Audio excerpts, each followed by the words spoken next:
Another film that I went to go see last night was Rambo Last Blood. Now, I've loved the trailers for Rambo Last Blood because to me, they kind of had a little bit of a Logan feel to it. You know what I mean? And it felt like this movie was going to get back to the roots of First Blood, the original Rambo movie, which is magnificent and so totally different from all the other Rambo films that came after it. So off I go to see Rambo. What did I think of Rambo? Well, I'll tell you this. This is not a great movie. This is not a great movie. A lot of logic holes, some very cheesy dialogue, some things that happen to go, really? Would that have actually happened? A lot of that. But I will say this about it. It is a movie. Rambo is a movie. And I said this in my quick review coming out of the theater last night. Rambo is to me a movie of simple pleasures. Rambo is a movie of simple pleasures. And what I mean by that is this: the simple pleasure of getting to see the hero do really bad, awful things to really bad, awful people. There's something viscerally satisfying as an audience member when we see really bad people on screen and then watching a hero do very bad things to them. There's something viscerally satisfying about that. And what this movie does, and in order for that to work, for us to gain that enjoyment of watching the good guy do very bad things to very bad people, we as an audience first have to have any empathy with the villains disconnected. We've got to see them as less than human. We've got to see them as totally worth getting whatever it is the hero's going to visit upon them, you know?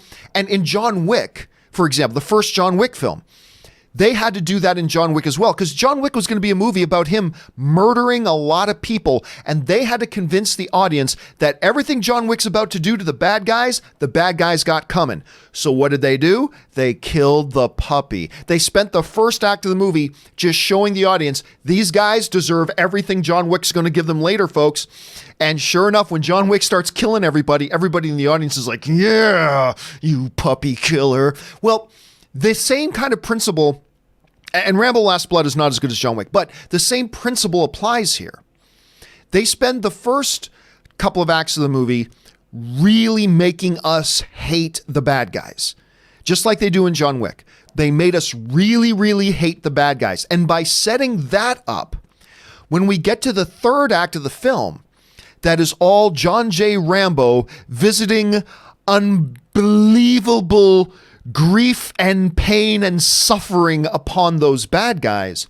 Instead of us going, hey, maybe the hero's going a little bit over the top, we're all like, yeah, you do that to them, Rambo. You know, that's where we're at.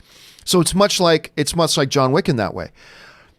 Is this movie as good as First Blood? No. I was really hoping it would be getting back to First Blood. It's not. Is this movie the Logan of the Rambo series? No, it's not. Is this movie great? No, it's not. However, I will say there is something of a simplistic pleasure that comes out of Rambo because we get to see the hero do unspeakable things to unspeakably bad people. And again, on a visceral level, there's something satisfying about that. And the theater I was in last night, when you get into the third act, there was a lot of hooping and hollering and cheering in the theaters. Now, again, I could not fault anybody who watches Rambo Last Blood and doesn't like it, because there are problems with it. This is not a great movie. It's not. But it's satisfying. You walk out of the theater going, yeah, you know what I mean? Anyway, what did you guys think about Rambo Last Blood? For those of you who've had a chance to see it already, jump down into the comments section below and let me know your thoughts. All right.